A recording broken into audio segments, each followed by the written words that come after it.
Hi friends, నేను Naveena. Welcome back to Naveena's kitchen. ఏం చేస్తున్నారు మీరంతా? నేనైతే చాలా బాగున్నాను. మీరు ఎలా ఉన్నారనేది నాకు కింద కామెంట్ సెక్షన్లో షేర్ చేయండి. ఇవాళ వీడియోలో నేను మీకు చాలా టేస్టీగా సింపుల్గా ఉండేటువంటి చికెన్ మసాలా కర్రీ ఏ విధంగా ప్రిపేర్ చేసుకోవాలి అనేది తక్కువ టైంలో చేసి చూపిస్తాను. మీకు కనుక ఈ వీడియో నచ్చితే తప్పకుండా నవీనాస్ కిచెన్ని సబ్స్క్రైబ్ చేసుకుని లైక్ చేసి షేర్ చేయండి. చాలా డెలీషియస్గా ఉండేటువంటి ఈ చికెన్ మసాలా కర్రీ ప్రిపరేషన్ కోసం ముందుగా స్టవ్ పైన ఒక బాండీ పెట్టి అందులోకి ఒక 4 ఎండుమిరపకాయలని వేసుకోవాలి. ఇలా ఎండుమిరపకాయలు వేసిన తర్వాత ఒక 4 లేదా 5 జీడిపప్పులు వేసుకొని వీటిని మనము డ్రై రోస్ట్ చేసుకోవాలి. ఒక 2 నిమిషాల పాటు లో ఫ్లేమ్ మీద ఇలాగా వేయించుకుందాము. ఒక 2 నిమిషాలు అయితే సరిపోతుందండి. ఇలా 2 నిమిషాలు వేగిన తర్వాత దీన్ని మనము పక్కన పెట్టుకుని కొంచెం లైట్గా చల్లారిన తర్వాత ఒక మిక్సీ జార్లోకి వేసుకోవాలి. ఇలా మిక్సీ జార్లోకి వేసి ఇందులోకి ఒక 2 పెద్ద సైజు టమాటాలని ఈ విధంగా ముక్కలుగా చేసి వేసుకుందాం. ఇప్పుడు దీనిపైన మూత పెట్టి దీన్ని బ్లెండ్ చేసుకోవాలి. చూసారు కదా, ఇలాగ మనకి ప్యూరీలా తయారవుతుంది. దీన్ని మనం పక్కన పెట్టుకుందాం. ఇప్పుడు స్టవ్ పైన మరొక కడాయి పెట్టుకుని అందులోకి ఒక 3 టేబుల్ స్పూన్ల నూనె వేసుకోండి. ఇలా నూనె వేడైన తర్వాత ఇందులోకి మనము ఒక 2 పెద్ద సైజు ఉల్లిపాయలని చిన్న ముక్కలుగా కట్ చేసి వేసుకోండి. ఇలా వేసిన తర్వాత మంటని మీడియం ఫ్లేమ్లో పెట్టుకొని ఈ ఉల్లిపాయలో ఉండేటువంటి పచ్చివాసన అంతా పోయి కొంచెం సాఫ్ట్ అయ్యేంత వరకు దీన్ని మనము మగ్గించుకోవాలి. ఇలా ఉల్లిపాయలు కొంచెం మగ్గిన తర్వాత ఇందులోకి 1 టీ స్పూన్ అల్లం వెల్లుల్లి పేస్ట్ని వేసుకోండి. ఇలా అల్లం వెల్లుల్లి పేస్ట్ని వేసి ఇందులోకి కొంచెం పసుపును కూడా వేసుకోవాలి. ఇలా పసుపు వేసి వేయించుకోవడం వల్ల ఉల్లిపాయలు తొందరగా మాడకుండా ఈవెన్గా మగ్గుతాయి.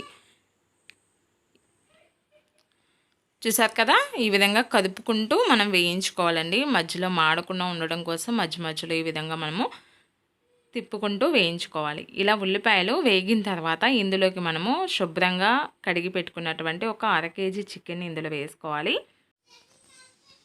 ఇలా చికెన్ వేసిన తర్వాత మళ్ళీ ఈ ఉల్లిపాయ ముక్కలు ఈ చికెన్లో కలిసేలాగా ఒకసారి మొత్తం అంతా కూడా కలిపేసుకోండి. ఇలా బాగా కలిపేసి మూత పెట్టుకొని ఒక 5 నుంచి 6 నిమిషాల పాటు మనం మగ్గించుకున్నట్లయితే ఆ చికెన్లో ఉన్న వాటర్ అంతా కూడా ఈ విధంగా చూస్తున్నారు కదా రిలీజ్ అవుతుంది బయటికి. వాటర్ అంతా వచ్చి ఈ చికెన్ ముక్క అనేది కొంచెం సాఫ్ట్ అవుతుందండి. ఇప్పుడు ఇందులోకి మనము ముందుగా పేస్ట్ చేసి పెట్టుకున్నాం కదా ఈ టమాటా పేస్ట్ని, అలాగే ఎండుమిరపకాయలు, జీడిపప్పు, దీన్ని ఇందులో వేసుకుందాము. ఇలా వేసి ఇందులోకి మనము మసాలాలు యాడ్ చేసుకుందాము. ఇందులో మనము ముందుగా కారం వేసుకుందాము. ఆల్రెడీ ఎండుమిరపకాయలు వేసాం కాబట్టి చూసి వేసుకోండి. ఇక నేను 1 టీ స్పూన్ కారం వేసాను. కొంచెం స్పైస్ ఎక్కువ తినాలి అనుకుంటే ఇంకాస్త యాడ్ చేసుకోండి. అలాగే మీ టేస్ట్కి సరిపడినట్టు ఉప్పును కూడా అడ్జస్ట్ చేసుకోవాలి. ఇలా వేసుకున్న తర్వాత ఇందులోకి గరం మసాలా పొడి అంటే చికెన్ మసాలా ఉంటుంది కదండి, దాన్ని 1 టీ స్పూన్ వేసుకోండి. అలాగే 1 టీ స్పూన్ వరకు ధనియాల పొడి కూడా వేసుకోండి. ఇలా వేసి ఒకసారి మొత్తం అంతా కూడా మళ్ళీ కలిపేసుకోవాలి. మనం ఇందులో వాటర్ని ఎక్కడా కూడా వేయలేదండి. చూసారు కదా, వాటర్ అంతా కూడా చికెన్లో ఉన్నటువంటి వాటర్ అంతా కూడా ఈ విధంగా బయటకు వచ్చేస్తుంది.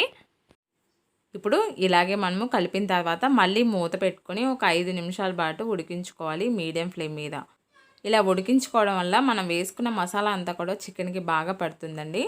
చూసారు కదా, ఒక 5 నిమిషాల తర్వాత మనం మూత తీసి చూసినట్లయితే మనకి చికెన్ అనేది చాలా వరకు ఒక 70% కుక్ అయిపోతుంది.